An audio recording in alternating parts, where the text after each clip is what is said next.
धुळे जिल्ह्यात यंदा कमी पाऊस पडला आणि या कमी पावसाचा परिणाम हा आता पाणी टंचाईवर झाला आहे।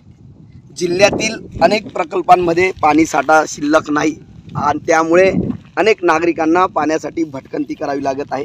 त्याचबरोबर आता जंगलातील प्राण्यांना देखील पाण्यासाठी भटकंती करायची वेळ आलेली आहे। आपण बघू शकतो की आपण आता लळिंगकुर्णात आलो आहोत आणि लळिंगकुर्णामध्ये हे जे प्राणी असतात त्या प्राण्यांसाठी हे पाणवटे तयार करण्यात आलेले आहे। जवळपास 13 कृत्रिम पाणवटे हे वन विभागाच्या वतीने या ठिकाणी करण्यात आलेले आहेत।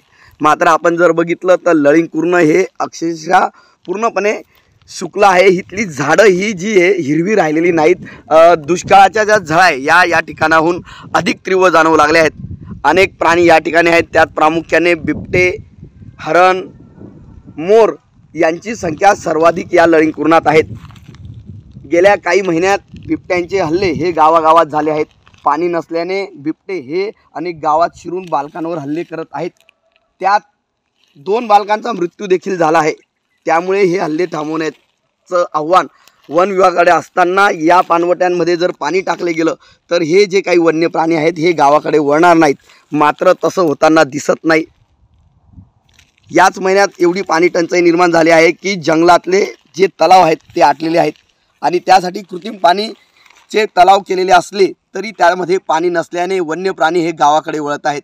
त्यामुळे या कृत्रिम तलावांमध्ये पाणी टाकावं व वन्य प्राण्यांच्या पिण्याच्या पाण्याची व्यवस्था करावी अशी मागणी प्राणी मित्रांकडून करण्यात येत आहे।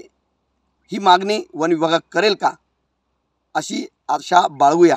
मनीष मासुळे, TV9 मराठी, धुळे।